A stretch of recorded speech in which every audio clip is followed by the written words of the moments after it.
some other people, maybe even gleaned a couple ideas. We had some good discussions about, it's hard to get people engaged with projects that are way in the backcountry, and it's hard to find the human capacity to do community engagement.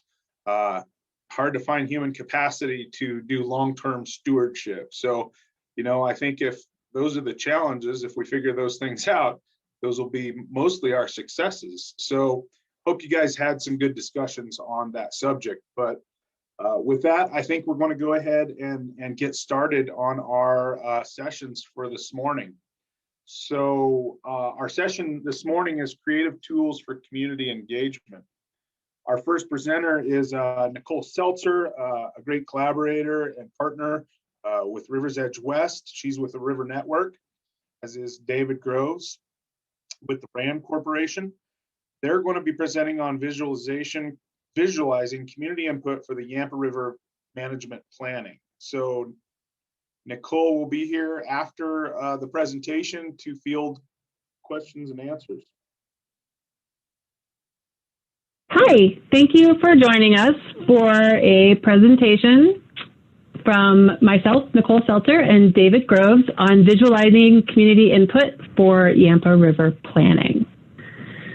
Before we get started, I wanted to just give you guys a quick overview about River Network. Many of you maybe have not heard of us. We are a national nonprofit organization that's based in Colorado. I worked for River Network for about the last 5 years. I live right outside of Steamboat Springs, Colorado, which is northwestern part of the state. And I handle a lot of our programs and coalition building in the Colorado River Basin area. And joining me today is my colleague, David Groves. David, do you want to introduce yourself? Yeah, hi. My name is David Groves. I'm a senior policy researcher with the RAND Corporation, which is also a nonprofit interested in informing public policy. For this effort, I'm working directly with the River Network, and I was brought on to help think about how to visualize stakeholder data related to water resources in the Yampa River. Awesome. Okay, next slide, David. So I'm going to give you, for those of you who aren't familiar with the geography of the Yampa River Basin, just a really quick overview of where we are and sort of the good and bad characteristics of the river. As I mentioned, it is up in the northwest corner of Colorado. It encompasses 2 counties, Routt and Moffat County in northwestern Colorado. And the river is pretty unique within the state of Colorado. It encompasses about 15% of the water that leaves the state and helps satisfy water needs in the Green River Basin for endangered fish flows, as well as a good portion of our water for the Colorado River Compact. The river basin has very limited reservoirs. We only have one large main stem reservoir, and it's actually not that large. It's around 25,000 acre feet. And so because of that, we have a very natural hydrograph. We are a snowmelt dominated system with water coming out of the Continental Divide and the Flat Top Mountains.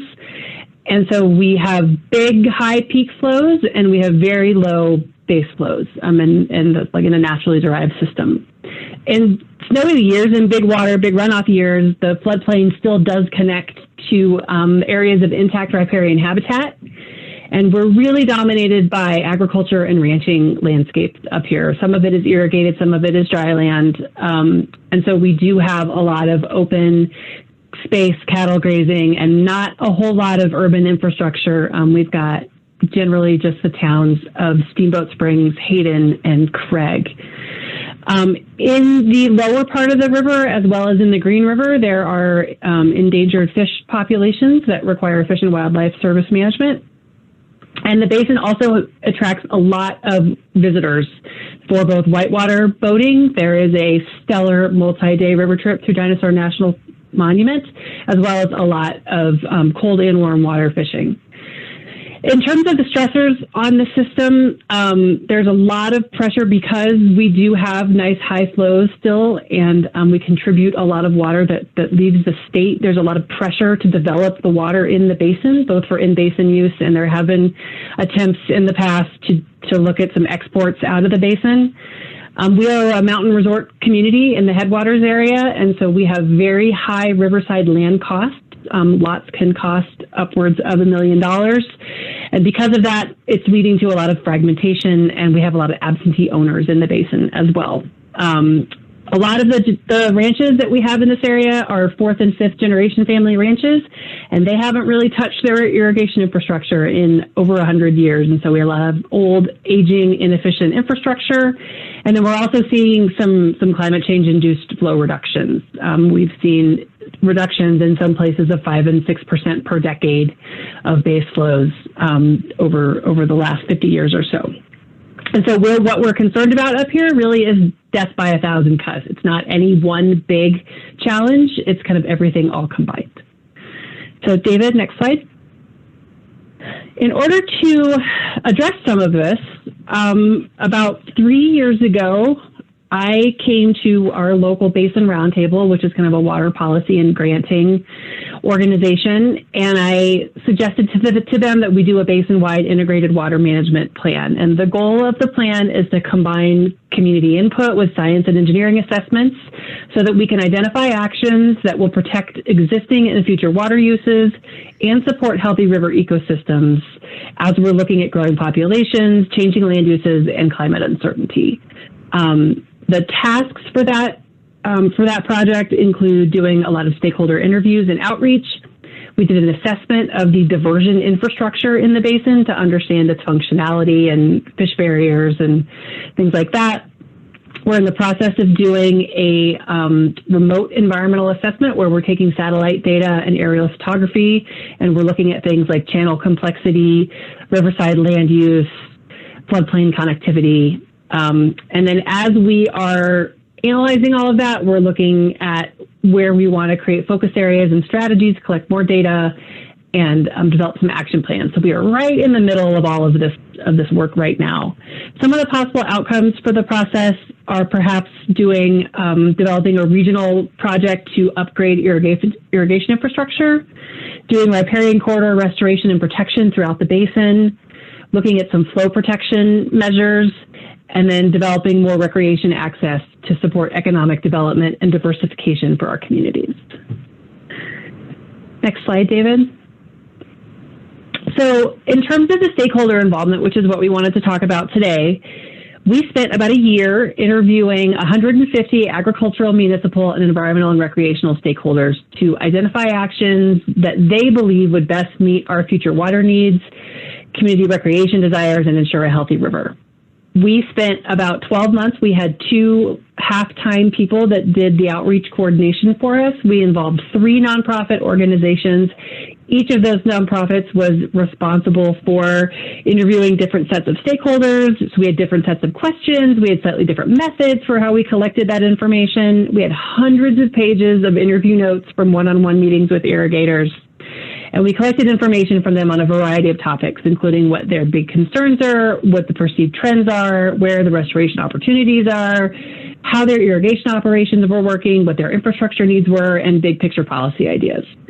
So we finished all of that, and I sat in front of my computer in a little bit of a panic because I wasn't sure what to do next. And a mutual colleague introduced me to David, who said, I know exactly what you should do. And so we wanted to share our approach with you guys so that maybe you can learn from what we did and maybe avoid some of the mistakes. Thanks a lot, Nicole. So I guess my task was really to help Nicole and all the stakeholders understand and gain insight from all of this input that was gathered through countless interviews and the volumes of written notes. So just to highlight a couple aspects of this challenge. So we had 3 different stakeholder groups from agriculture, environmental recreation, and municipal and industrial. And we had information that was not standardized. It was a combination of detailed interview notes, which included narratives, some categorical data, some numerical data, and all in all, there were around 100 questions or sub-questions that we were interested in trying to make sense of and convey key messages from. And this information was collected via Google Forms. So what that meant is that it was essentially in the format of Excel spreadsheets. So what we did was developed an approach to take this data and figure out how to handle it and use it to develop a narrative that was combined with interactive visualizations to tell the main outcomes of the analysis. So we first standardized the data, we mapped it where it was relevant, we summarized by user and region, and provide drill down detail, and provided this all in a format that I'll show you. So to prepare the data, this was actually one of the biggest challenges for us. So there was a number of steps we had to take. We had to do general cleanup, so making sure the locations were in the right place, correct, just general data issues that occur when you're collecting data from lots of different interviewers and interviewees, et cetera. And then one of the challenges was, how do we handle the narrative responses? So there's a lot of richness in the interview process, and the responses were captured in paragraph format, but we wanted to be able to do some analysis and of that information and try to understand and extract broad patterns. So we needed to categorize, or our approach was to categorize some of those questions, and then we could, once the information was categorized, we could then plot it and do statistics on it. So after identifying the narrative responses for categorization, we defined categories to summarize the responses, and then we did the categorization. And here's an example. So we had a question posed to actually all of the users, but in this case, it's the agriculture users.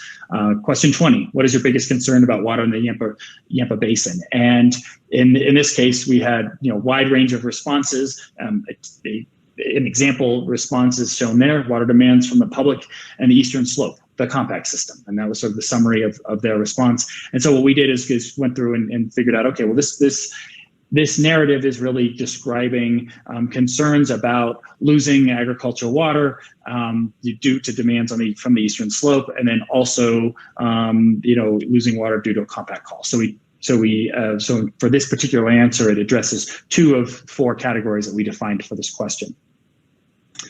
So once we've done that with all of the many questions, as well as just cleaned up the numerical results, we then developed a series of interactive visualizations. And we did this using a software platform called Tableau, which we like a lot because it allows you to mock up quite complicated visualizations very quickly using any sort of data that you have around. So this is an example of a visualization that we developed for purposes of sorting through and making sense of the data. So this is that same question 20, and what you see on the right-hand side in the map is the locations of the respondents from the various sections of the river, so the upper, middle, lower Yampa, and then the Elk River. So those are indicated by colors, and then you're able to, with this visualization, identify, well, which of these respondents had issues with one of these 4 categories, and that's summarized down below in the bar graphs. So, for example, if in the interactive graphic, you can say, well, let's show me the results that had concerns about loss of agricultural water or shortages, and you can see that which responses are included there. And then in the version that's online, you can put your mouse over it and see more detail about the responses. And so we generated many of these visualizations to help us get our hands around what the results were telling us and develop a narrative for dissemination. And then lastly, we took that information and we developed a web portal.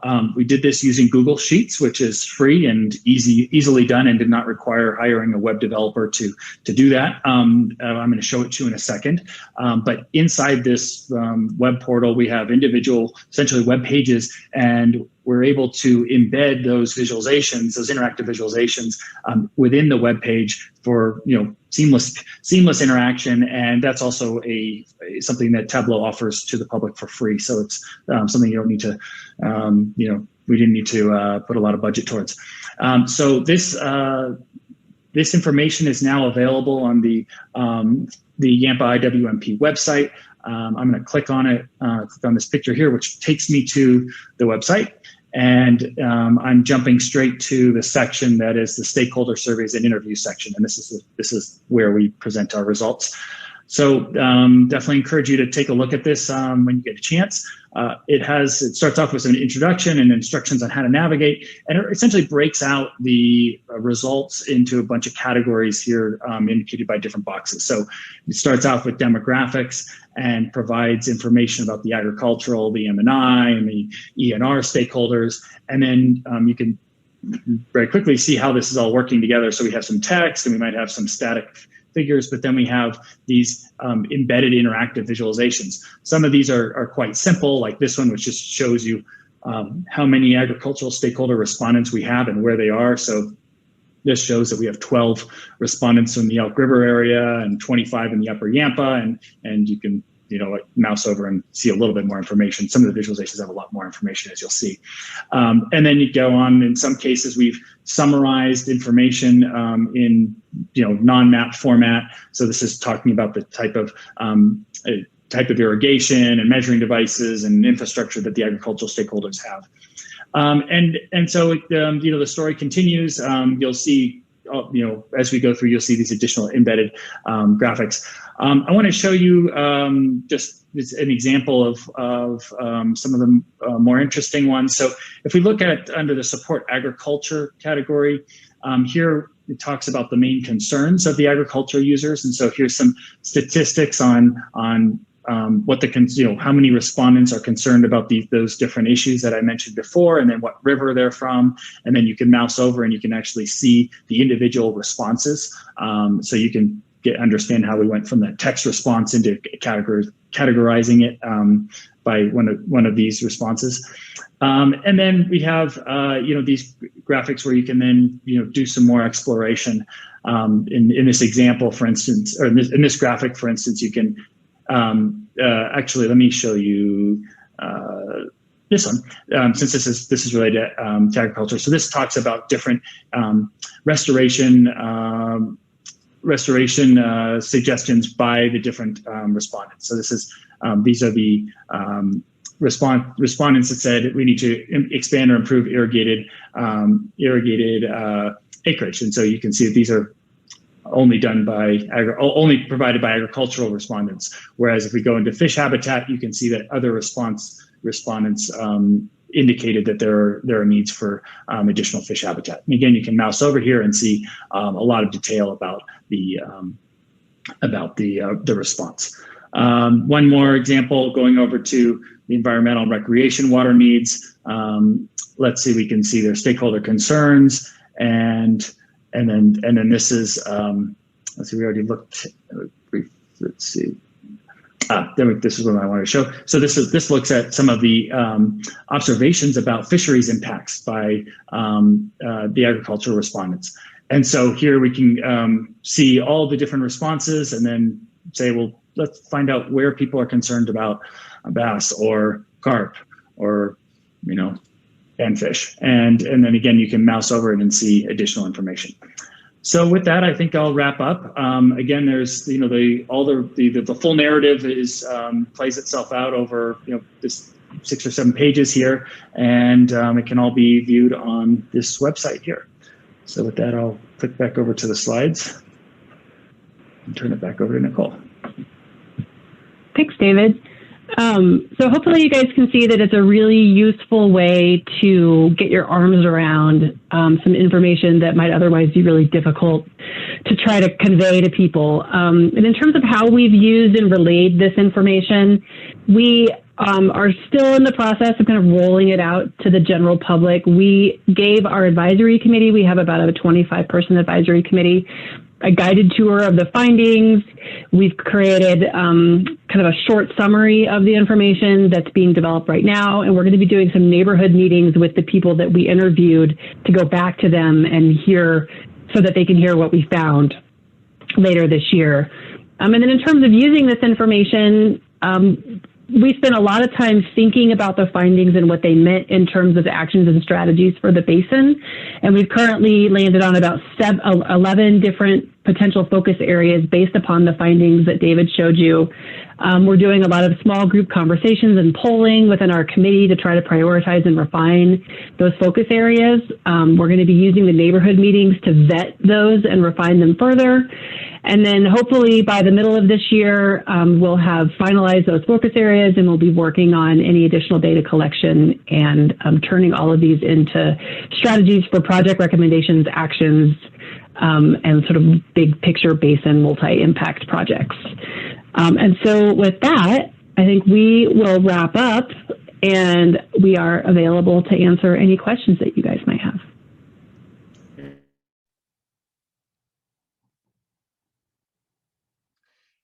All right, Nicole and David, thank you so much for your presentation. I want to remind everyone, please enter your questions in the chat box so we can get those to our presenters. We'll answer as many questions in this morning block as we can, but I'll give some people a little time to enter some questions into the chat box. I just have a quick one, Nicole and David. As a result of this work that you've done, are there any findings other than you would have done something different now that you're on the other side of it? You know, I always think about hindsight 2020, but are there any just, you know, takeaways about that? Yeah. Is there too many to list? No. Well, no, I think the biggest thing is like, and you know, it's such simple advice, but it begin with the end in mind, right? And we did not do that. When we started out with this process, we were really sort of designing it by the seat of our pants. And if we had known at the outset that we were going to use Tableau to like map and analyze all this stuff, we probably would have done the interviews differently. We would have recorded the data differently. And David then had to like deal with that. So David, I'm not sure if you want to maybe like, if you could have advised me from the beginning, what would you have told me to do differently? Yeah, I think that's a great question. I mean, I think just thinking carefully through how the responses are going to be recorded with an eye towards, you know, summarizing it, recognizing that you're going to have lots and lots of responses, and you know, I think narrative descriptions are really, really valuable and provide important context. But a lot of the basic information that we were trying to extract from these interviews could have been developed or could have been recorded in very standardized formats that would have improved the accuracy and made it just a whole lot easier to summarize. So I think you said it right, though, just having the end game in mind when you design the instrument. There's obviously a ton of research that's been done on how to design these types of surveys and doing it in a way that makes it easy to analyze the data. And I think just thinking about that. Great. Okay, well, it looks like we got a few questions here in the chat box. First one, what has been the stakeholder or public response to the website and format of input? What are your next steps? Yeah, so far we've really only rolled this out to the advisory committee themselves. We are doing more of a full like public launch of this in the coming months. So to be seen sort of what the general public reaction is, and it's especially the people that we interviewed, but the committee members themselves, I think, really liked it. The fact that it's an online format that allows you to sort of click around and go into like, you can sort of get a picture of it at 30,000 feet, or if you want to dive into like the very like, in the weeds details, you can also do that. And so it really is, it allows people to sort of engage with the information in a way that like at a level that they want to, which I think is really different than a written report. So the format has worked really well for us. And we are in the process of putting together these neighborhood meetings, as I said in the presentation, where we'll roll this back out to the people that we interviewed and sort of fact check our findings, against them and see like, did we get this right? Is this really what you think is an opportunity? And so we'll be doing those over the next couple of months, and we'll probably do about 7 or 8 of those neighborhood meetings. Okay. Maybe we can get to one more, and maybe Nicole and Dave, there are more questions in the chat box. I don't know, we can maybe facilitate you connecting to those people to answer those questions, but this one says, how did you encourage ask stakeholders to respond to your survey questions? Yeah, so we had, like I said, we had the 3 different groups of stakeholders. And so we had 3 different nonprofits going out and talking to people that were sort of in their wheelhouse. So for the agricultural stakeholders, we have a nonprofit up here called the Community Agriculture Alliance, and they're like a local food, they have a local foods marketplace, like a grocery store, co-op kind of thing. And they work with a lot of local producers. And so we had their staff go out and we did one-on-one interviews, started in person, and then it shifted with COVID to over the phone. But all of those, they were like 60 to 90 minute one-on-one interviews with irrigators in the project area. And we tried to get as many as we could. And then for the environmental and rec ones, we focus more on sort of the key individuals and organizations that are active and have, expertise in environmental and rec topics in the basin, rather than a general public like use survey. So we tried to focus on the people that had, what we would consider to be sort of relevant knowledge about those topics. And that was more of an online survey rather than an interview format. Nicole and Dave, I'm so sorry to move on to our next presentations. There are more questions in the chat box. I don't know if you want to respond to those directly. We're happy to set up a breakout room for Megan, Carrie, and Ashley that have additional questions. So let us know. Happy to facilitate that. Nicole and Dave, thanks and so I'll put my email in the chat box, and people feel free to just email me, and I'd be happy to do sort of an offline, small group meeting at some point down the road too. And we can bring David into that. Fantastic. Thank you guys so much. Thanks, Rusty. Thank you. Bye-bye. Okay. We're going to keep moving along. Our next presentation is with Alyssa Rich, San Juan Watershed Group. Her presentation is Virtual Connections, Building Towards Real World Collaborative Watershed Management in the San Juan Basin. So thanks, Alyssa. We'll go ahead and have her present. Hello, welcome to the 2021 RiversEdge West Riparian Restoration Conference, the Creative Tools for Community Engagement panel. My name is Alyssa Richmond. I am an employee of the San Juan Soil and Water Conservation District and the coordinator for the San Juan Watershed Group based in Aztec, New Mexico, which is the northwest corner of New Mexico. I am very excited to be able to share the work that the Watershed Group has done and the creative interactive mapping tools that we have been using through virtual meetings to spearhead the watershed planning process for our development of a San Juan River restoration plan for the New Mexico stretch of the San Juan watershed. Without further ado, let's get started. So first, to offer some background on the San Juan Watershed Group, the Watershed Group was first convened in 2001 after the local community expressed concerns on algae blooms that were choking the Animas River.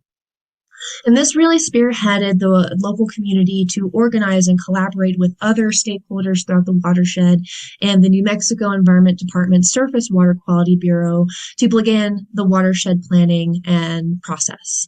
This involved doing several water quality sampling studies to further identify hotspots for nutrient, bacteria, and sediment contributions that are impacting the current water quality impairments that have been identified by the Surface Water Quality Bureau, and through that research, be able to go through the watershed planning process to identify, prioritize, and implement projects to improve watershed health and water quality for the San Juan Basin, and specifically through the New Mexico stretch of the Animas River. And throughout all of this watershed planning activities and projects that have been done by the Watershed Group, we also conduct community outreach and education events for the local community to share what is our water quality looking like in the San Juan Basin and why it's important for us to do work on improving water quality throughout the Animas and San Juan rivers, and to be able to explain what that looks like on the ground for work that improves watershed health and water quality. So since the Watershed Group was convened in 2001, we have developed the Lower Animas Watershed-Based Plan.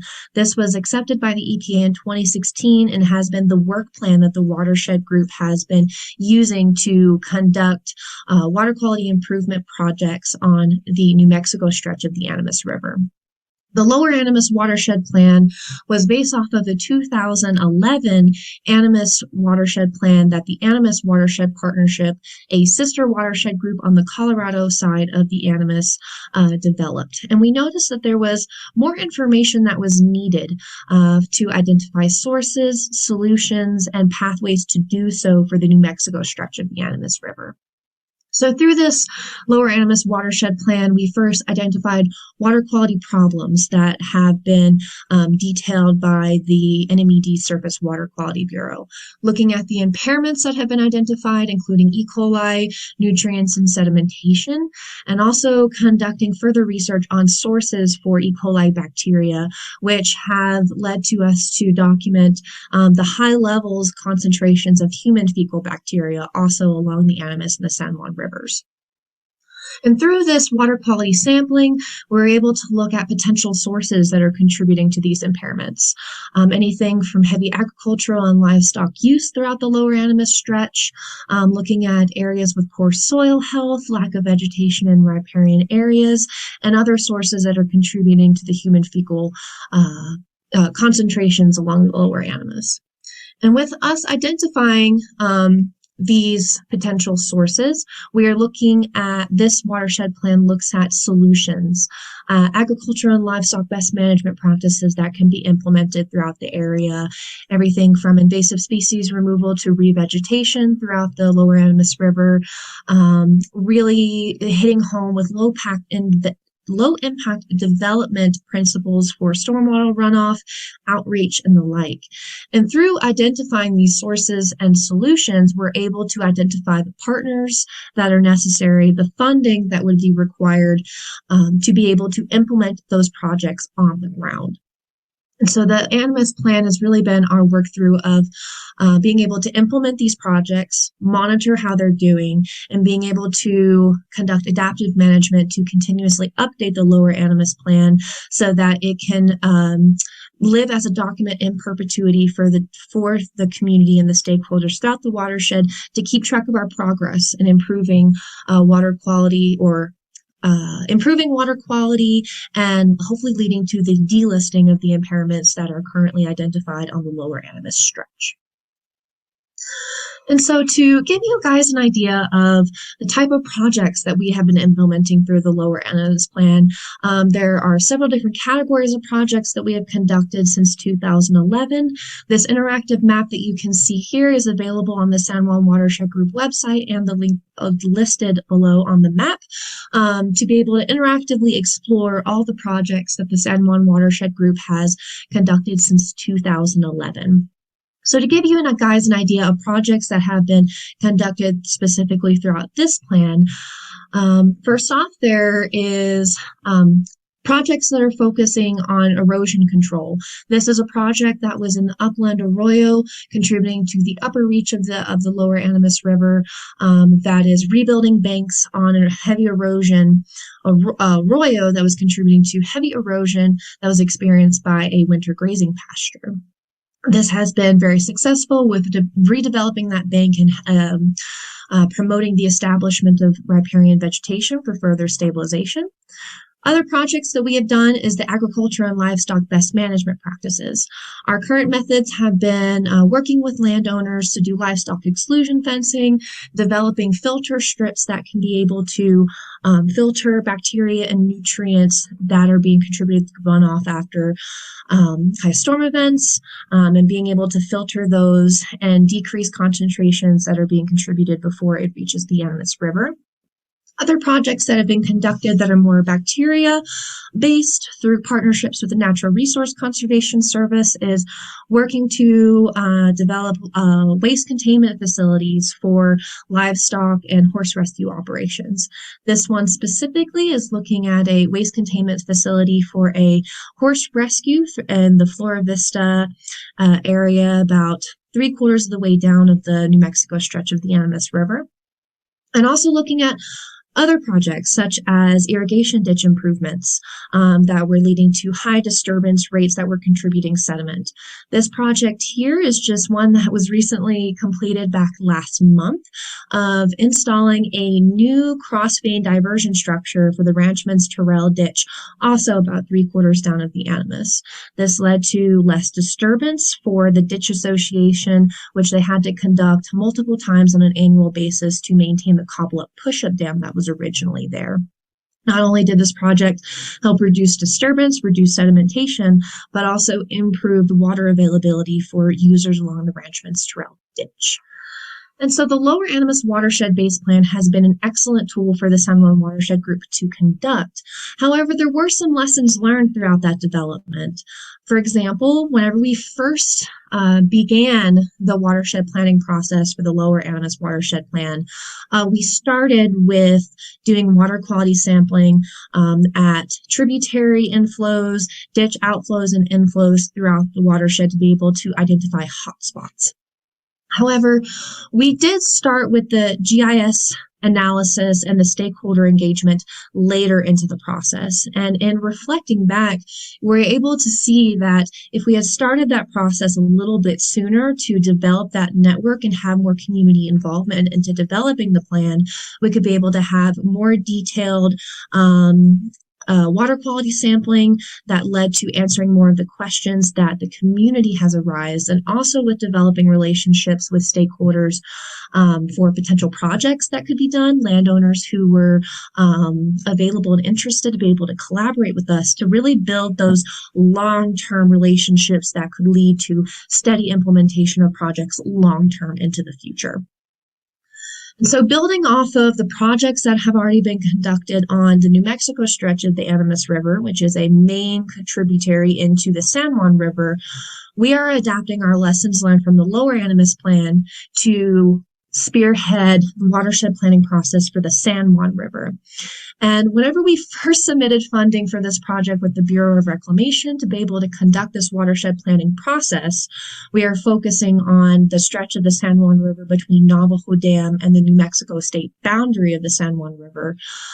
We decided to do the inverse approach through GIS analysis and stakeholder listening sessions to really start building that network of stakeholders throughout, understanding what projects are available that meet community values, seeing what type of data gaps are available of concerns and restoration potential that the community has identified to be able to have projects that reflect community values, more buy-in, and be able to have the most influential projects with the most best bang for the buck, while also still being able to have the biggest impact for the most people. And in this process, we're really starting with this process first. We didn't intend it to be in a virtual format, but we have been using this interactive mapping tools to be able to develop this watershed network, be able to develop more connections, build off the momentum from the Lower Animas Plan into developing a further larger watershed network throughout the entire San Juan Basin on the New Mexico side. And so to give you guys a background on how we started with this watershed planning process. First is to take an inventory of your future dream team through the GIS analysis and building off of having discussions with stakeholders that we already have relationships on the Lower Animas. We're able to develop a stakeholder list of organizations that are already conducting work throughout the watershed, both federal, state, tribal, university, local government, local programs, nonprofit, to develop that list and a step-by-step of who we want to reach out to. And when first developing some of these relationships were already developed, such as with Dene College, with Natural Resource Conservation Service, Animas Watershed Partnership. We wanted to further develop further partnerships by first attending and guest speaking in as many meetings as possible. And in building those relationships first off, it really had a domino effect of further networks and further partners that were identified to be able to continue to develop those relationships. And through that work and creating the awareness that this project is going on, getting as many people involved, first by attending those meetings, we were then able to host these private and group virtual meetings through Zoom to be able to share information, collaborate, and plan in an interactive way. One great example of this whole process is an inventory specifically that was done with stakeholders on the Navajo Nation. Building off of a partnership that we had with Diné College, Diné Environmental Institute, there was identified need to have a Russian Olive community forum on the Navajo Nation on the Shiprock chapter. Being able to start with hosting that meeting, that community learning session, we're able to identify other stakeholders who could help out, such as the Bureau of Indian Affairs. By listening to the community input, noticing that there was a community consensus need to inventory and start treating Russian olives specifically on the San Juan, the BIA and Diné College and the San Juan Watershed Group have a tight-knit partnership to be able to develop a proposal, which has been partially funded, to do an overall Russian olive inventory throughout the San Juan Basin, specifically from the beginning of the Navajo Nation boundary at the hogback of the San Juan River all the way into Utah. And this partnership would not have been able to happen by building off the relationship that we already had with Diné College, starting to hosting those meetings with the local Shiprock chapter house, and have that domino effect and having a tight-knit relationship with the Native communities, with BIA, Diné College, and individual Shiprock chapter houses. So this is a tool that has been in development and has been very effective for the San Juan Watershed Group, as in how do these virtual meetings look like? What are some processes that have worked for us to be able to host these virtual meetings through Zoom? We have adapted a web map with ArcGIS Online. This is a web mapping service that is available through creating an ArcGIS Online account with Esri software and purchasing a $500 annual ArcGIS Online licensing fee. Now, we decided to go with ArcGIS Online because it is more user-friendly, more of an open, easier to adapt interface on entering data, being able to catalog certain data that we're collecting than, say, with Google Earth or with ArcMap Desktop. And so I will be back for just a second to give you a brief rundown on how this tool works and how we have developed it to meet the needs of our project. And we're back. So this is the interface that is most commonly going to be seen when developing a web map with ArcGIS Online.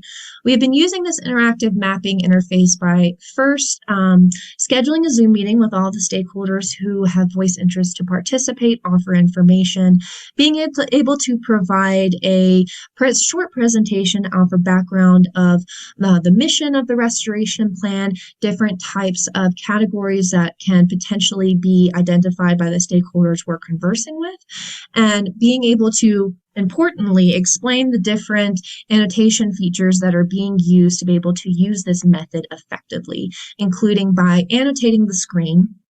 And through live interactive capabilities through ArcGIS Online, people are able to actively annotate the screen, and through real time, we're able to add point data for reference for further investigation and site visits and further coordination of developing project plans to include in the restoration plan.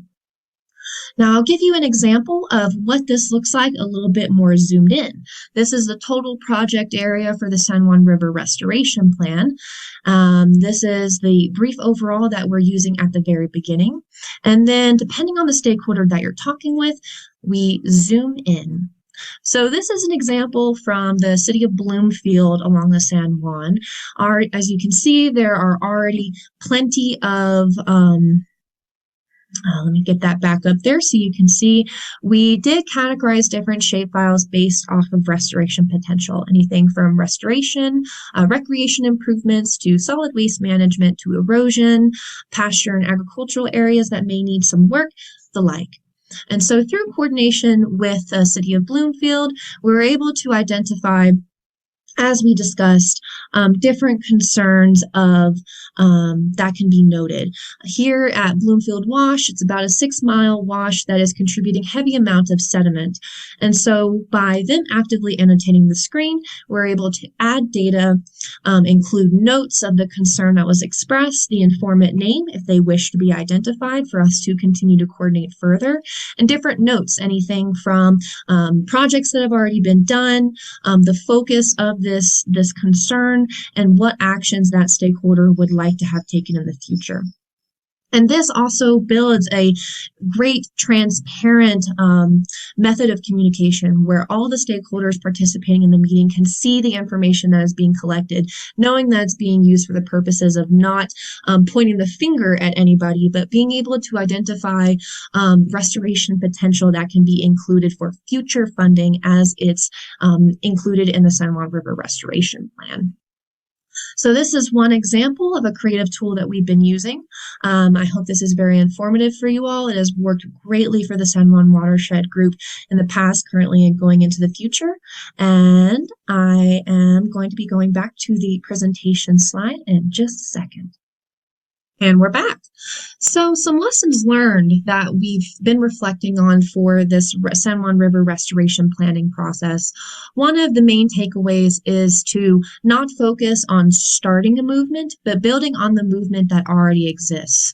There are plenty of stakeholders that are already conducting great work. Going back to the example of Dene College was already conducting an inventory of restoration potential, the current environmental conditions on the San Juan River on the Navajo Nation side that really coincided with the work that the San Juan Watershed Group is doing. And by partnering up with these stakeholders that are already doing great work, it is a focus on developing an interconnected web of a watershed network where people can be able to share information, see where there's a potential to collaborate with the same goals, be able to see what there are data gaps that other partners have already identified that others may have not, so that there's not reinventing of the wheel and you're able to continue with the momentum that many stakeholders are already doing. Another key takeaway is that depending on your project, it can be a very large scale. As you can see here, this is from a virtual Zoom San Juan Watershed Group meeting. All of those black boxes are different priority areas that are based off of community input, water quality impairments, and local knowledge. And it is a huge swath of area to look at. So biggest advice I can give is to tackle it in sections. Don't get overwhelmed. Take it piece by piece. Also important is that I've learned throughout this process is to not reach out to everyone at once. At the very beginning, we were unsure on the type of feedback that we would be getting from stakeholders and reached out to multiple stakeholders at once, which led to a heavy couple of weeks trying to balance coordinating with all of these folks who were open and happy to be able to be involved. So don't reach out to everyone at once. Everyone will be happy, depending on your project, to be able to share information and collaborate. Also, as a key takeaway is to maintain transparency. Always be able to share the mission of your project, the work plan, the process that is involved, so that people are able to find how they are able to be involved and be able to build trust with personal relationships. And finally, one biggest key takeaway is to not everyone is an expert and knows everything about water quality and watershed science. Sometimes the most important questions lead to an answer of, I'm not sure about that. That's a great question. Let's look more into that. That identifies gaps that may need more research. And that is the embodiment of the scientific process, seeing what you don't know so we can see what can be done to be able to answer those questions. I want to thank everyone for the opportunity to share our work. Again, my name is Alyssa Richmond with the San Juan Watershed Group. My contact information is below. Feel free to reach out any time, and I am open to answering any and all of your questions. Thank you very much. Have a great conference. All right. Thank you, Alyssa. Really appreciate it. I think we have time for maybe a quick question or two. I think we'll have enough time at the end of this block to actually field more questions. So the first one is there work scheduled on the Navajo Nation in Utah? I coordinate Russian Olive with the San Juan on the BLM lands in Utah and would love to build off existing work. Sure, that's a great question. So as of right now, the Bureau of Indian Affairs Shiprock Agency is actually submitting in the next few weeks a proposal to get funded to do inventories throughout District 12 of the Navajo Nation, and that includes the westbound of the New Mexico stretch all the way into Utah. So that work is being coordinated and is potentially going to be funded so that it can be conducted throughout the next few years. So that work is being coordinated and is hopefully, fingers crossed, when funding comes through, will be happening in coordination with BLM as well. Great, thank you. One other question on your adaptive management slide, you had don't talk to everybody at once. I think that's great advice. Was this a phased approach or prioritized stakeholder approach where you would talk to people and then move throughout, additional people? Right. So yeah, so at first we were kind of, planning as we went. But as we did the inventory of all the stakeholders, we decided to go down the San Juan by sections and also based off of categories. So we reached out to federal agencies and city municipalities first, also with the Navajo Nation. And then next step for us in the work plan is to be able to reach out to individual chapter houses on the Navajo Nation and coordinate with irrigation districts involved, and also with the local nonprofits in the area. Great. Well, thank you. Alyssa, I'm really sorry to keep it moving along. Would you be able to join us maybe at the end? There may be more questions. I think we may have time. If Absolutely. not, we'll make sure and get people connected to your project. So thank you so much. Thank you. Okay. Moving ahead, next up is Roy Petrakis with the U.S. Geological Survey. He'll be presenting on mapping perceived social values of riparian ecosystems, a case study in southeastern Arizona. Roy, thanks for joining us, and we'll move to his presentation. Good morning, everyone. My name is Roy Petrakis. I'm a geographer with the Western Geographic Science Center of the U.S. Geological Survey in Tucson, Arizona. And today I'm presenting on mapping perceived social values of riparian ecosystems, the case study in southeastern Arizona. For a quick presentation overview, first, what is a restoration economy? This is one of the terms that themes throughout the presentation and research that's very important. So I want to start out by defining this term and how we considered it. I'll then talk about its application within a riparian system, and then provide a quick overview of the Sonoyta Creek watershed, which is our study site. Number two, how can we identify areas for restoration? We use the Social Values for Ecosystem Services model, or SOLVS. SOLVS uses a collection of social survey responses, so I'll quickly provide a quick characterization of the survey respondents, what are their interests, what are their concerns, and so on. And then I'll talk about some of the results for selected social values from the SOLVS model. And then finally, how can these results close the research practitioner gap? How can they inform our respondent-defined restoration economy? And what are some of the implications for riparian areas in general within the watershed and also beyond? So what is a restoration economy? This is a definition that we sort of put together through different sources, different readings, different projects, and ultimately we came up with this. A restoration economy is the process of improving ecosystem health by returning damaged or degraded ecosystems to the original state through activities or investments in the landscape, resulting in economic return. So in short, restoration through investment resulting in economic return. And there are many ways that this can be quantified or measured or even visualized on the landscape. And one of these ways is through ecosystem services models, such as SOLVS, which is what we use in our analysis. For SOLVS, two main inputs go into the model: social survey responses and environmental variables. Ultimately, it produces social value hotspot maps. And these can be used to develop a restoration economy or inform restoration. In this case, the construction of a flood control structure that might be able to reduce the risk of flooding or increase water quality, water quantity, or even increase greenness or vegetation in the particular area that it was built in. So that's how sort of the idea of developing a restoration economy can be done through ecosystem services models. Our study site was the Sonoyta Creek watershed. It's located about 50 miles southeast of Tucson, has roughly a population of 1,000. There's several important recreational opportunities and biodiversity hotspots within the watershed. For example, let me pull up my laser pointer here. The Arizona Trail runs from the north and up through the east of the watershed.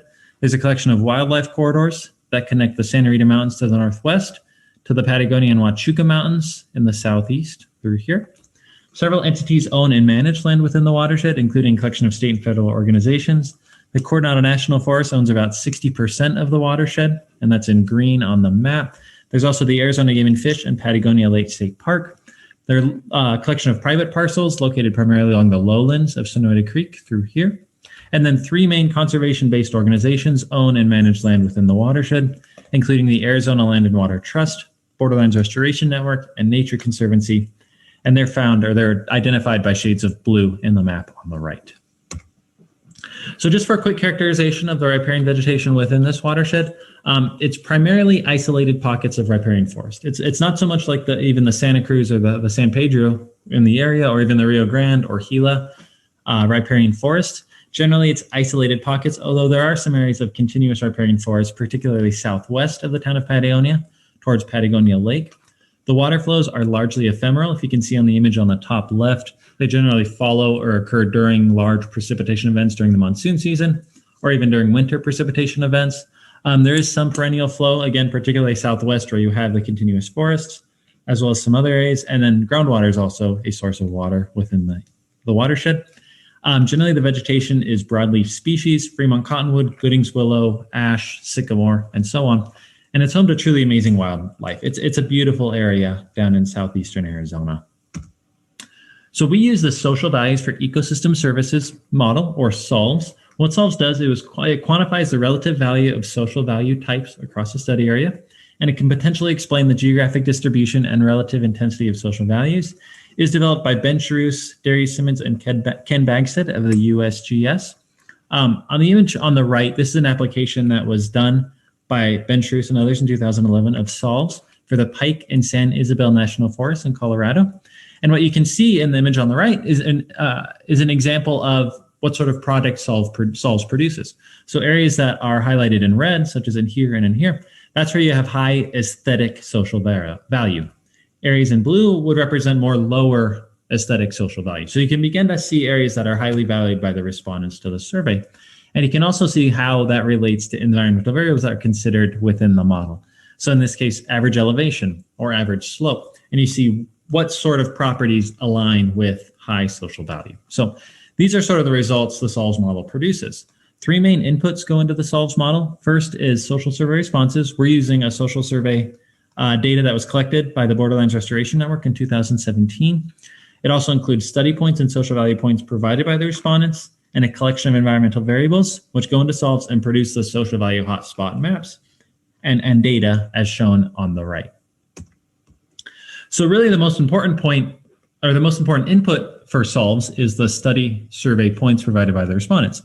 And what the respondents were asked to do was place a point within the watershed and then identify the social values that relate to that point. So areas that are important to them. So in this case, this respondent put a point at Temporal Road or along Temporal Gulch, where you have the Arizona Trail, and wrote F and B. So to them, this point relates to future value and biological diversity value. They also drew a point at Sonoyta Creek State Natural Area or Patagonia Lake and wrote L, S, and E to go along with F and B for life-sustaining value and economic value, as well as a few other points throughout the watershed that were important to them. This respondent took a slightly different approach. They drew circles around areas that were important to them, so it was a little more challenging to interpret. The protocol for this is that you draw a point at the center of the circle, and that's the point that they're trying to identify. So they also wrote all, which represents all 12 social values that were considered. So what we did is we placed a point right around here, and we wrote all. We listed all values. They drew circles around sort of this canyon area. This is along Temporal Road or Temporal Gulch, Solero Canyon, Flux Canyon, even the Patagonia Mountains down here and throughout. So in the end, we looked through all the different survey responses, and we ultimately came up with a master list of roughly 60 locations that we believe were identified by the respondents to the survey that were important to them, that offered social value. And they occurred throughout the watershed and different types of areas, including high elevation mountain peaks, the towns of Patagonia and Sonoyta, as well as some of the intermediate canyons and flow lines within the watershed. And what we immediately noticed was of these, about 40 of them, roughly 2/3 of them, align directly with flow lines. So this is really important because these areas are where you have the perennial flow or the monsoon flows that occur or the winter precipitation events. And there are also areas where you do have the actual presence of riparian vegetation or at least the potential to have riparian vegetation in these areas. So immediately we sort of notice this pattern that the respondents identify flow line areas as being important to them. So just for a quick characterization of the respondents, what are their interests, what are their concerns? Generally, they're in favor of low disturbance land uses. This includes gathering forest products, land conservation, non-motorized recreation, and opposed to high disturbance land uses. So housing development, motorized recreation, and commercial mining. They're generally concerned about water quality and water scarcity. A majority of the respondents were highly concerned about those, but not so much flooding. A majority of the respondents were only slightly concerned to flooding, which is kind of interesting. And then if they're familiar with the term restoration economy, which a majority of the respondents were, but if they were familiar with the term, they were willing to donate more on average than those who were not. So they were informed on this sort of concept. Conservation was important to them, and they would donate more towards conservation and restoration within the watershed. So the other important input that goes into the SOLVES model is the collection of environmental variables, and we included 7 overall. The first 4 are based on this concept of distance to water. So the first variable is distance to water stream order level 4, and this is for Sonoyta Creek, the primary flow line within the watershed. The next level is distance to water stream order level 3, and these are the main tributaries that extend from Sonoyta Creek watershed, or I should say flow into Sonoyta Creek. And then you have stream order level 2, and finally at the highest elevations and the most minor tributaries, stream order level 1. We also included a digital elevation model, or DEM, and a slope raster. And finally, we included a 2009 land use land cover product developed by Miguel Villarreal and others for the larger Santa Cruz watershed. The Sonoyta Creek flows into the Santa Cruz River, which ultimately flows north into the Gila River. So overall, we included 7 environmental variables, including a multivariate distance to water layer. And the reason for this is how the landscape is used in general. The main highway runs along Sonoyta Creek, so the respondents or the population would engage with Sonoyta Creek initially and then extend outwards along the main tributaries and so on. So we thought that was an important way to approach this research. So the fun part here, diving into some of the results. And as you can see on the left, these are the results. So as I mentioned before, SOLVES produces these rasters or these images that show where social value is perceived to be the highest by the respondents to the survey. And you can see sort of this main pattern. You see this sort of like vein-like representation of high value.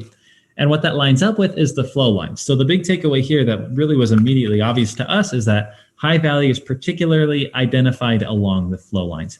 There are some differences, contrast to that in some ways, cultural, economic, and historical value. Much of the value is located along Patagonia Lake in the town of Patagonia. Historical value is a little bit different. There's some pockets, isolated pockets of higher value within different areas, but generally you see high value along the flow lines. That's sort of the big takeaway from us. So I want to quickly talk about 4 different social values that provide slightly different results and may relate more specifically to restoration.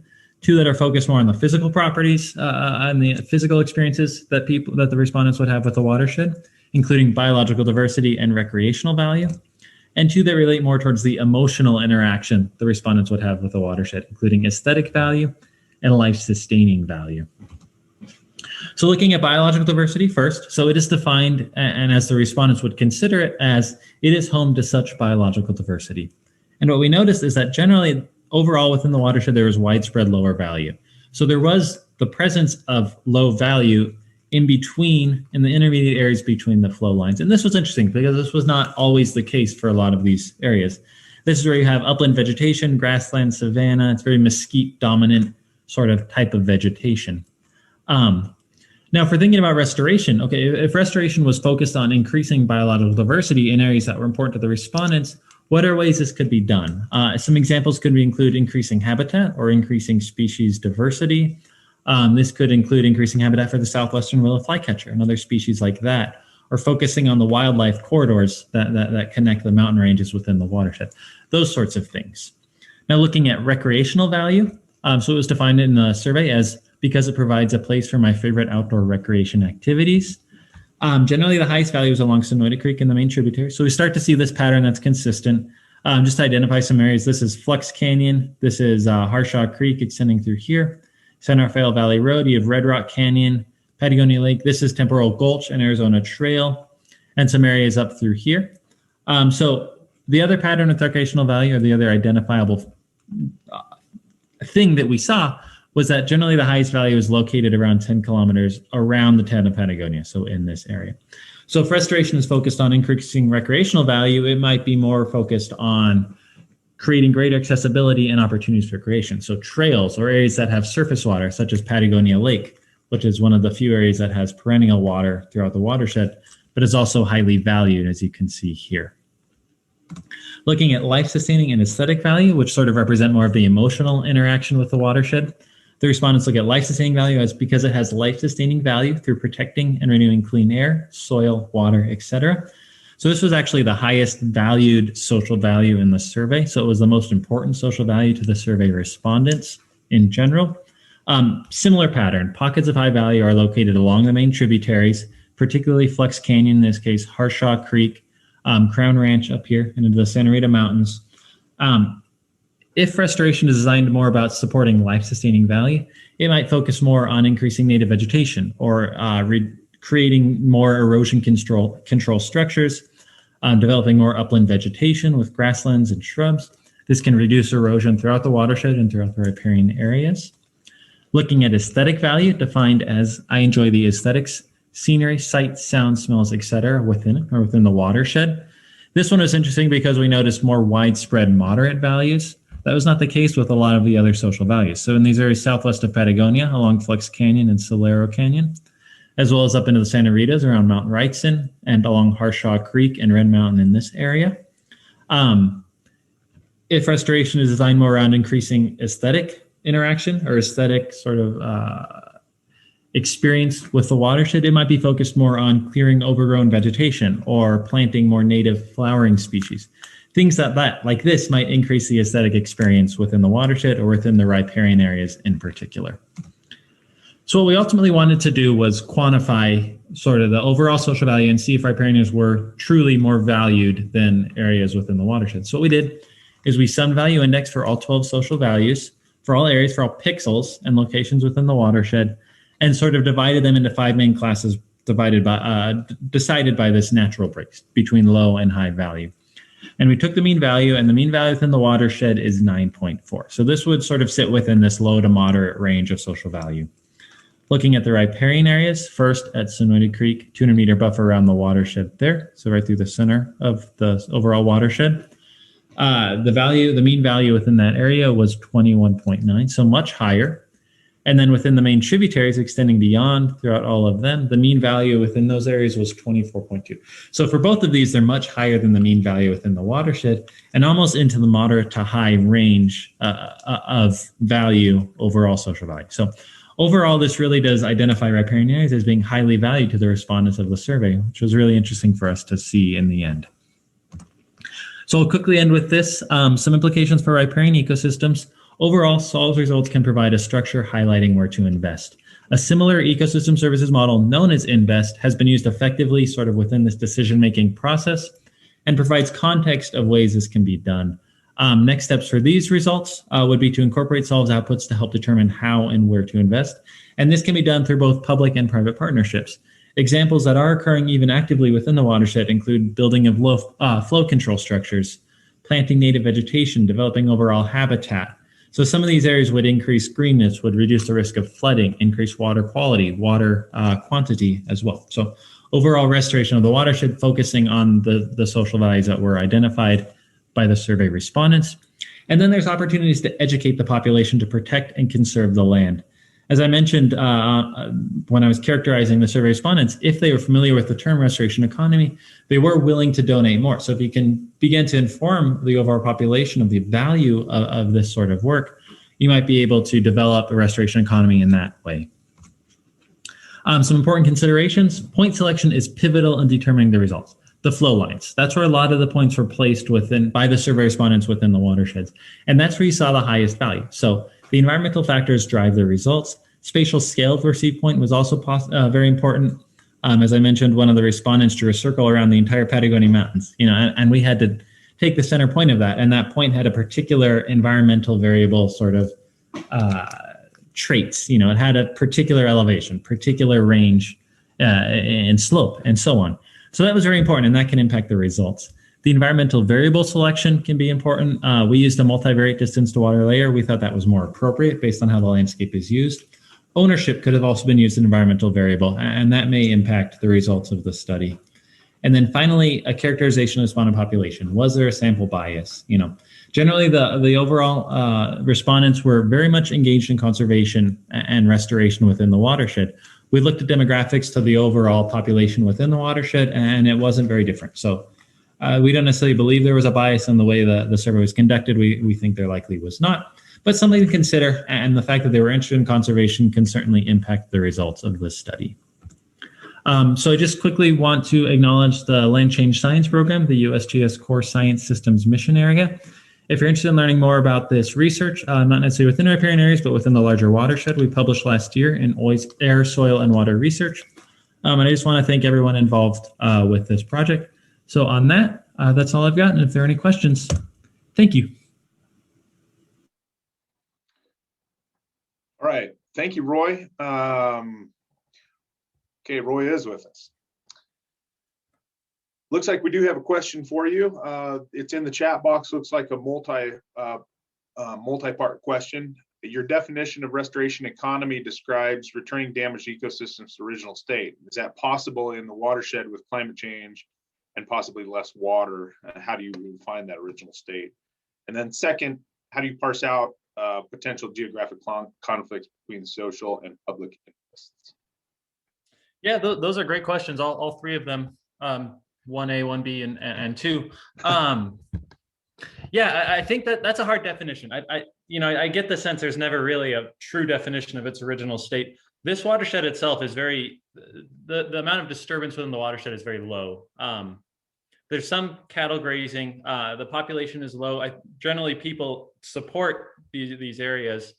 So yeah, I think specific to this watershed, it would hard to say original state necessarily, but increasing greenness, increasing water flow within these smaller tributaries that lead into the Sonoyta Creek, I think is sort of the best way to define the original state. And that's what a lot of the work is based on right now. There's a lot of work around building flow control structures, which would, in theory, reduce flooding within the watershed, might even increase greenness, increase riparian vegetation where the structures are built, reduce risk of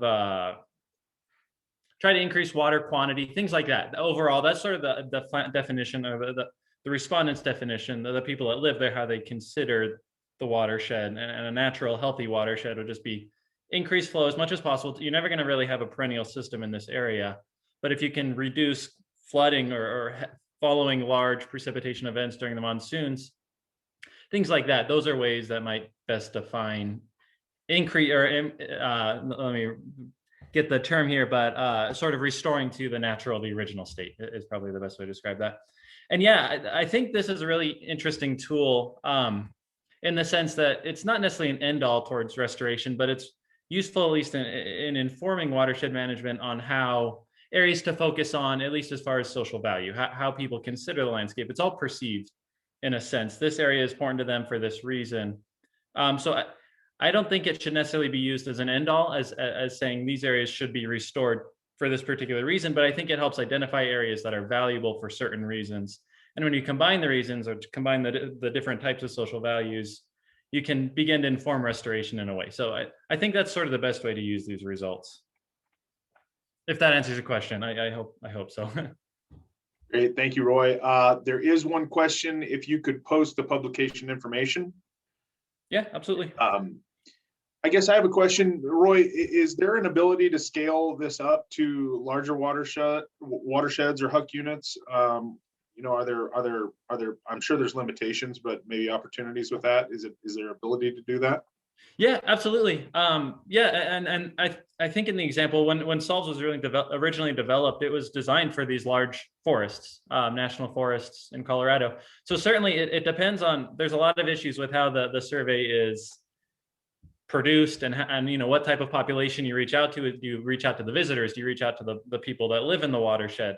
But certainly it can be increased in size and scale in many ways. There's a lot that goes into the development of the survey, and Sure. I probably wouldn't be the one to answer that question specifically. We weren't involved in that step, but certainly scale can be increased with this tool. Well, great. Thank you, Roy. We're going to forge ahead. Hopefully you'll join us if there's any other questions. I think we'll have some time at the end of this block to maybe answer some of those. Yeah, absolutely. And let me know. I'll attach my email here. So if there's any questions, don't hesitate. Thank you very much. Okay, next up, we have Aspen Navarro with Texas State University. The presentation is Riparian Evaluation Monitoring, utilizing Texas Stream Citizen Science to evaluate riparian health. I want to remind everybody that Aspen is not with us today in person. So if you do have specific questions for her, we will try to get you connected and you can ask her those directly, but she won't be here for a Q&A after the presentation. Good morning. My name is Aspen Navarro. I am the Watershed Services Program Coordinator at the Meadows Center for Water and the Environment, located in San Marcos, Texas. Today, I'll be demonstrating our training tools for riparian evaluation monitoring and how we utilize Texas Stream Team Citizen Science to evaluate riparian health. Key takeaways for today include demonstrating how Texas Stream Team certified citizen scientists evaluate riparian health using a riparian bullseye evaluation tool. Quality control protocols established to ensure consistent quality data is submitted by citizen scientists. And I will leave you with current monitoring and data limitations in place we are working on with future considerations and research we are brainstorming. This not only helps with research purposes, but also allows us to continue expanding the data being collected. Texas Stream Team is a statewide citizen science water quality monitoring program that operates through a network of trained citizen scientists and supportive partners administered through a cooperative partnership between the United States Environmental Protection Agency, the Texas Commission on Environmental Quality, and the Meadows Center for Water and the Environment, located at Texas State University. Texas Stream Team receives partial funding from the U.S. Environmental Protection Agency through a 319 Clean Water Act grant disseminated from the Texas Commission on Environmental Quality. Texas Stream Team offers several different trainings, but the riparian evaluation training specifically was developed through a collaboration with the Nueces River Authority.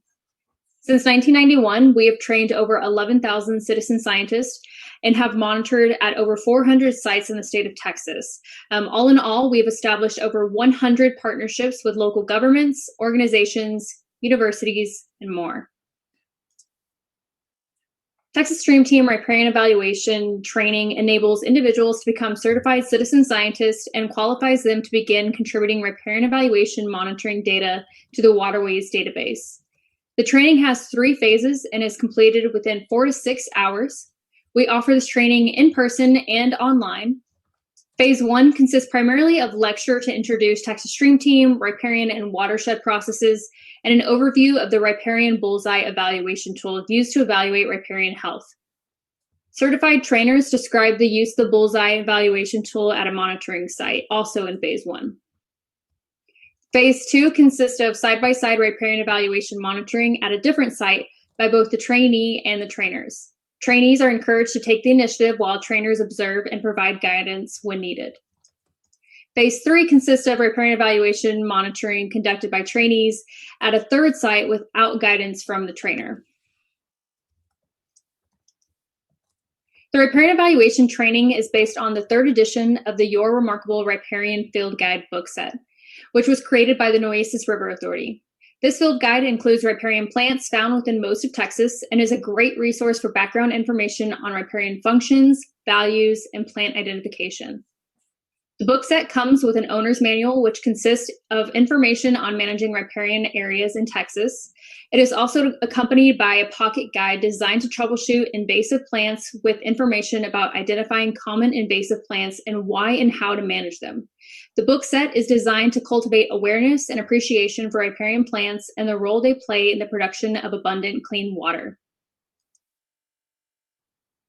The bullseye evaluation tool is an effective approach to evaluating riparian health. Using the riparian bullseye evaluation allows you to train your eye to see riparian areas for their function and to identify activities that may be hindering the natural riparian recovery process. The 10 indicators that are evaluated using this tool are active floodplain, energy dissipation, new plant colonization, stabilizing vegetation, age diversity, species diversity, plant vigor, water storage, bank or channel erosion, and sediment deposition. The riparian evaluation tool can be used to monitor the left bank only, the right bank only, or both sides of the water body.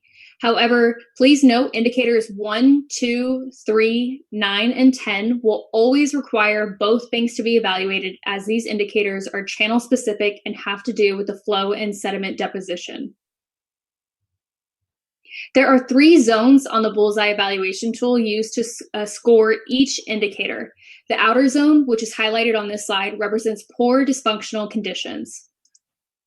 The middle zone represents an at-risk condition or a riparian health danger zone. And the bullseye zone is in the center of the target, and it represents high functional conditions.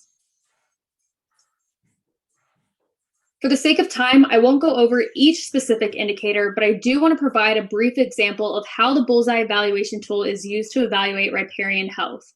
I will use the first indicator, active floodplain, as an example. For active floodplain, citizen scientists are looking to determine if floodwater has access to the floodplain. First, we discuss the importance of each indicator, and then we provide specific key details to look for.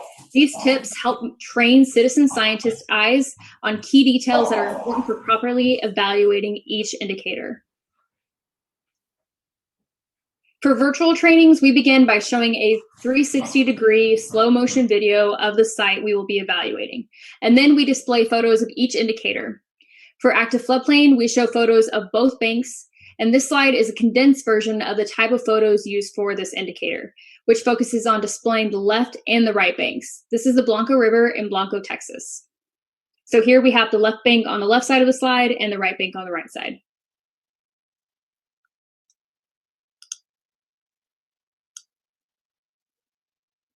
Once the photos have been observed and discussed, we present this matrix and ask the trainees to determine which zone best represents the riparian monitoring site. For this site, we selected the mid-zone. Although hard to see in the few photo examples I provided, the right bank isn't steep, whereas the left bank is. Taking both sides into account, this site is a mid-zone for active floodplain. A similar process occurs for each indicator at 3 different sites during each training phase. Citizen scientists document their monitoring data on a riparian environmental monitoring form, pictured here. The left image is the first page, and the right is the second page, which should look familiar from our previous slide. The first page is where the citizen scientist information, data, and signature will be documented. On the first page, the bank that is being evaluated is marked, and the plant species found can be written in the comments section. This information is very important as it serves as a historical record or inventory of the site. The second page is a riparian field quality control checklist. Citizen scientists reference this checklist while in the field to ensure each indicator is completed correctly. Certified citizen scientists submit this form to Texas Stream Team after each riparian evaluation monitoring event, along with 1 to 4 georeferenced photos of their site. Photos are submitted each time a monitoring event is conducted and are used to track changes at a site over time.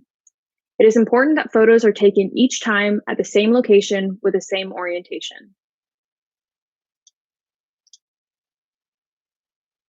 Monitoring conducted under the Texas Stream Team program is documented in a TCEQ-approved Quality Assurance Project Plan, also known as a QAP. Monitoring techniques are standardized statewide to ensure consistent data quality. Given the regulatory implications associated with the use of water quality data, the TCEQ uses scientifically rigorous and consistent water quality sampling methods to help ensure valid outcomes. Citizen scientists must complete the one-time training and be at least 14 years of age or in the 9th grade to become a certified monitor of riparian health under the Texas Stream Team program. The monitoring frequency for the riparian evaluation training is a little different than our other trainings. Trained citizen scientists monitor the riparian site 1 to 2 times a year. However, monitoring more is always acceptable. The most important thing to note with monitoring frequency is to make sure the frequency occurs at the same time or the same season each year. Riparian areas, as we all know, are slow growing, which is why annual or biannual monitoring is recommended to capture changes over time. Citizen scientists must monitor at monitoring sites approved by Texas Stream Team staff. A map of active and inactive monitoring sites is available for citizen scientists to look through, which contains site IDs and site names. However, if there are no existing sites in an area of interest, citizen scientists can submit a form to request a new monitoring site be created. This form gets submitted, reviewed, and approved before a site ID is assigned and monitoring data can be submitted. The quality control checklist should be reviewed during the monitoring event and completed. If the quality control field checklist is not completed for all indicators, it will be assumed that it was not adhered to and the data will be flagged in our database. And lastly, data submitted by citizen scientists to the waterways database are reviewed by a group data coordinator and Texas Stream Team staff to ensure accuracy. The virtual riparian evaluation training is one of our newer online trainings, so we are still working through some kinks, and here are a few. The riparian evaluation training does not apply to all water bodies. Although riparian habitats can be found in coastal tidally influenced waters, coastal marshes have different vegetative species, are tidally influenced with differing hydrodynamics, and cannot be monitored using the bullseye evaluation approach. However, our goal is to expand the Your Remarkable Riparian Field Guide bookset to include coastal marsh vegetation and information pertinent to those habitats, so we can include Texas coastal marshes in future trainings. Creation of an index to assist with the interpretation of the data, such as what the number of bullseyes mean, is also another area that is lacking definition. Our intent is to create an index with citizen scientist data in the future, and this type of information will help identify and prioritize habitat restoration projects to improve water quality. And lastly, quality control field audits are required for our other trainings, and we are working to develop similar protocols for our riparian evaluation training. Field audits occur every 2 years to ensure trained citizen scientists are adhering to approved protocols, clear up any questions that may arise, and to introduce new quality control protocols as they become available. Currently, we are working on making the field audits for this training something that can be completed via an online module. All right, and this is all I have for you today. Here's my contact information. If you have any questions, please do not hesitate to reach out, and thank you so much for your time.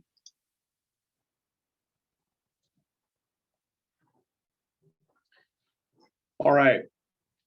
I wish we did have Aspen with us where we could ask her a couple of direct questions, but we thank her for her presentation and hope she's doing well with the weather and the power outages down in Texas.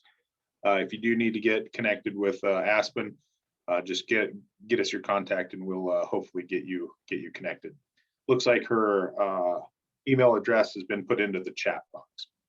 Okay, up next, we're going to welcome David Fulton Beal and Jackie Curry from Wildlands Restoration Volunteers. Their presentation is Engaging the Whole Community in Restoration, Considerations for Diversity, Equity, and Inclusion in Outdoor Stewardship. Thanks, David and Jackie, for being with us. All right. Hi, everyone. I just quickly want to say thank you for joining us for this portion of the conference. I would like to quickly introduce ourselves. My name is Jackie Curry. I'm a project coordinator for Wildlands Restoration Volunteers. My name is David Fulton Beal. I'm the program coordinator for Wildlands Restoration Volunteers. And we are really excited to delve into community engagement in regards to diversity, equity, and inclusion. And within this PowerPoint, we will be talking about engaging whole communities in restoration with DEI and outdoor stewardship.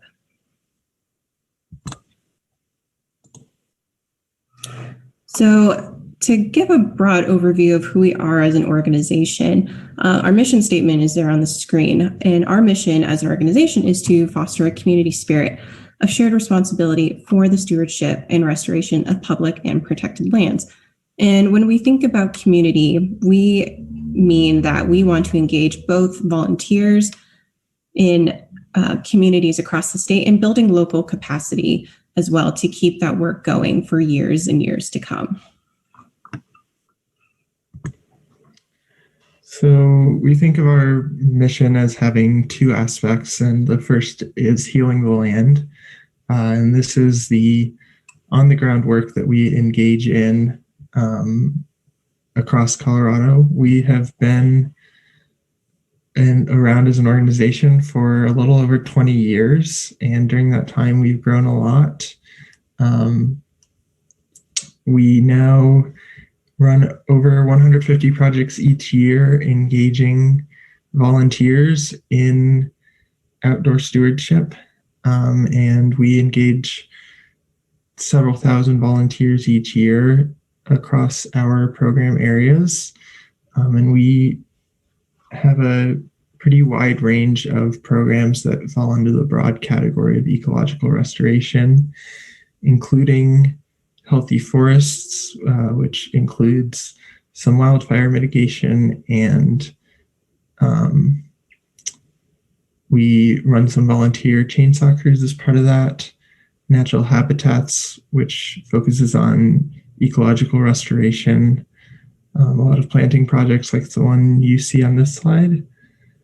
Healthy rivers, which has been a big part of our organization, especially since the floods on the Front Range in 2013.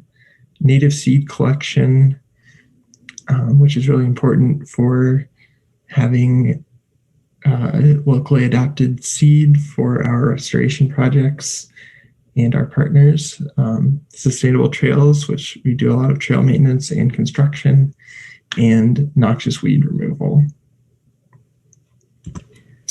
And so the other aspect of our mission is building community. And we strive to have really welcoming projects and engage our volunteers in a way that makes them feel like a part of a community. We have some volunteers who have been with us since the beginning, and we love it when our volunteers come out on a project and they're excited to see friends they've made on past projects. And so here we are now as an organization on our inclusiveness journey. These are some steps that WRV has taken over the past couple of years, and we will go a little bit more in depth with each of these steps as we move along. But you can start by, one, making a commitment as an organization to diversify your organization, your community within that. And you can also take the step to gather more data. Gathering that data will give you that baseline of knowing where you are and the next steps that you can take within your inclusiveness journey. Next, you want to make a plan. Making that plan, having something tangible will help to hold yourself accountable. And also making this conversation and these efforts a regular practice within your organization and in those conversations that you have.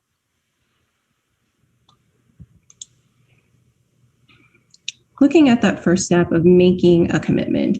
So making a commitment to make your organization or your projects more inclusive, that's going to require a bit more buy-in across your organization, from those that you work with on the ground, like your volunteers, in the office as your staff, and even your board members as well. You also want to think about the commitment of resources.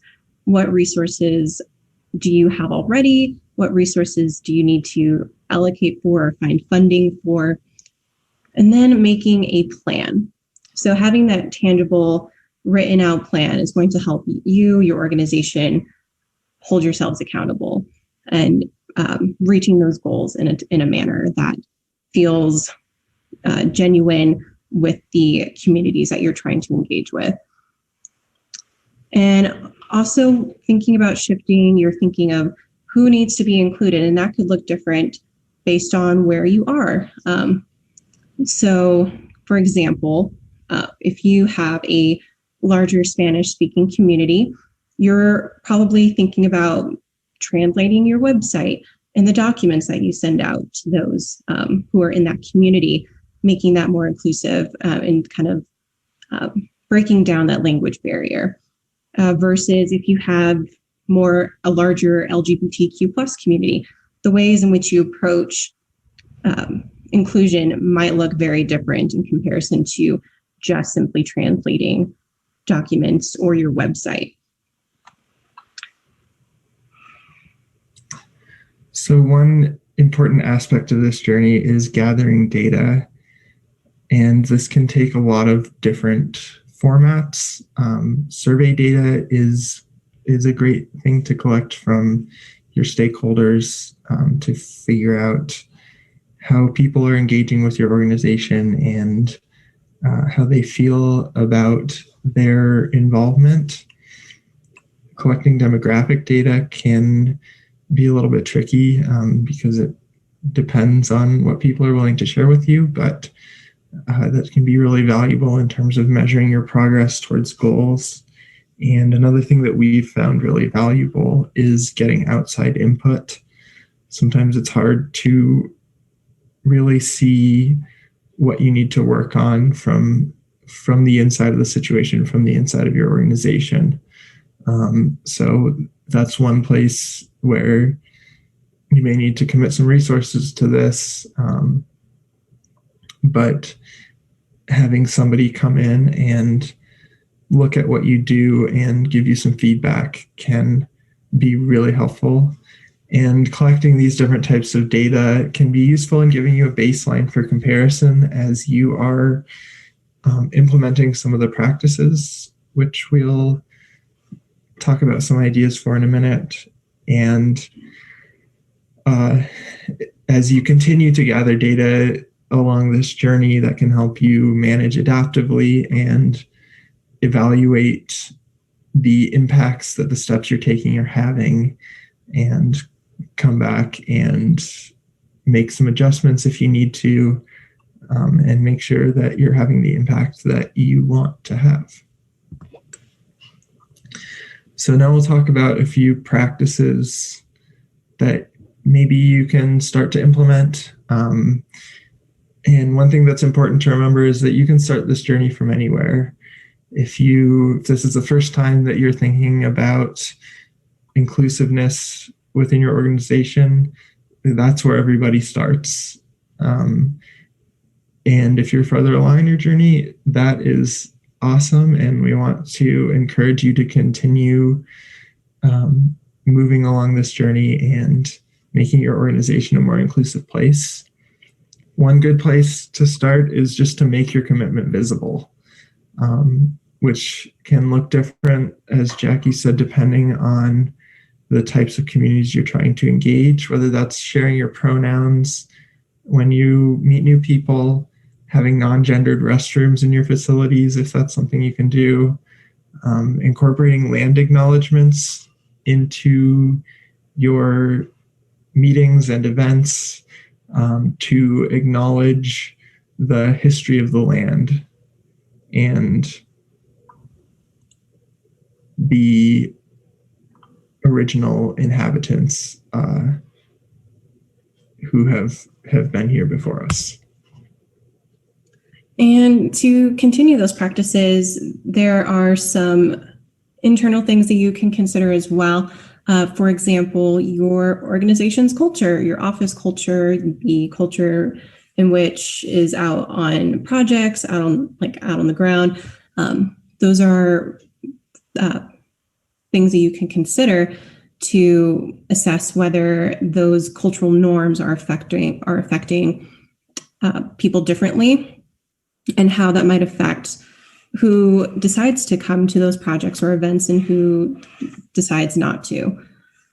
Also, taking into account your biases when you can within your hiring processes, your volunteer events, or simply just in the way in which you communicate with your volunteers, as well as outreach and messaging and how that might be perceived to different communities as well.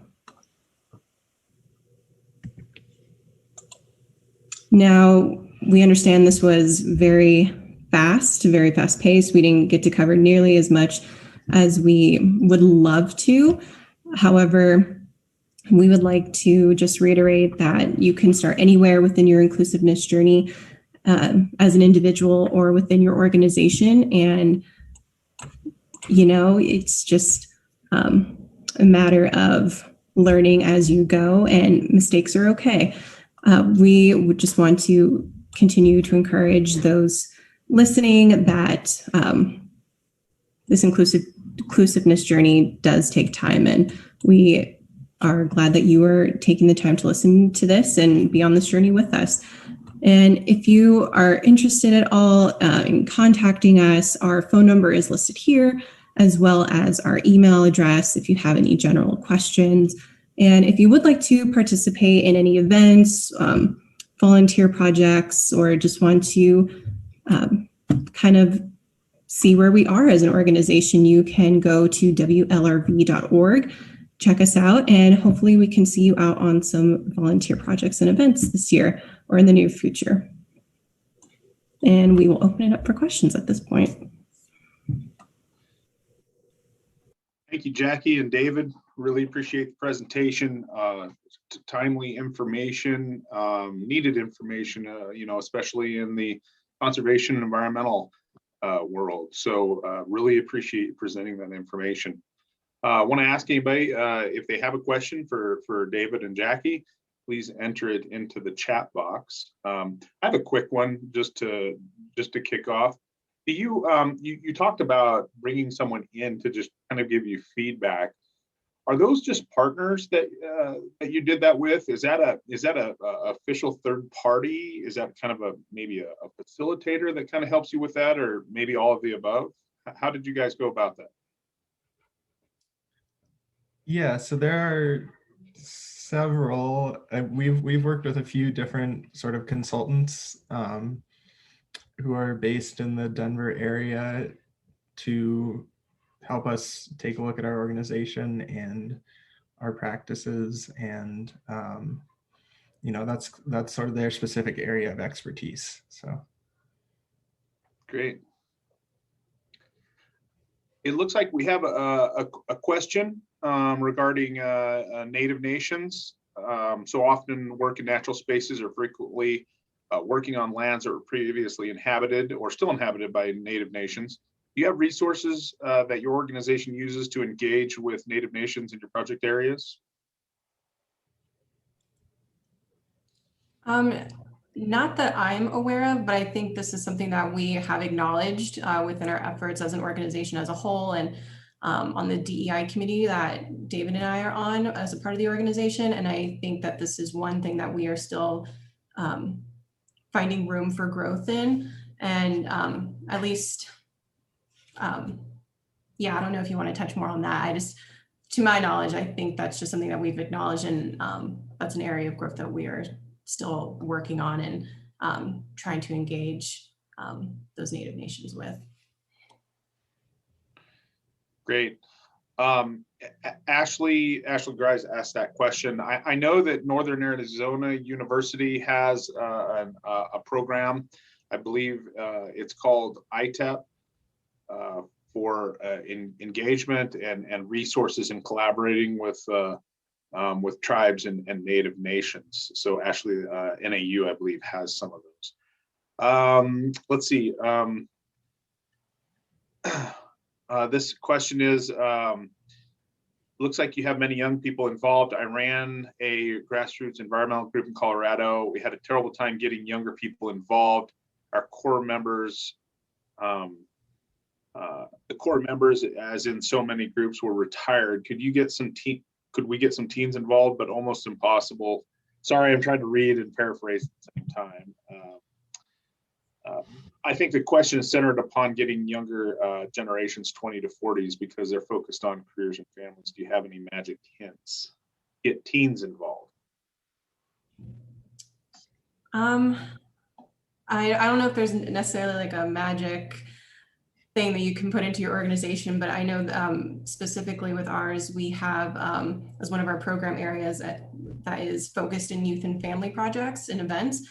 And with that, we've also developed and partnered with different cities across the Front Range and other nonprofits that work with youth and young adults. I currently work with teen interns every Saturday in conjunction with like 4 other nonprofits that also focus within youth, environmental education, and outdoor stewardship. So I'm not sure what might work best for you and your organization, but I know that with the focus that we have within our program and the partnership that we've created through a conglomerate of organizations, that has certainly helped us to work with the teens as well as other young adults as well.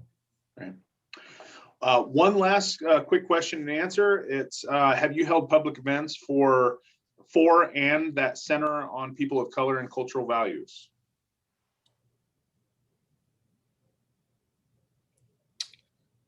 Not at least in my time that I've been with WRV. I know David has been at the organization longer than I have.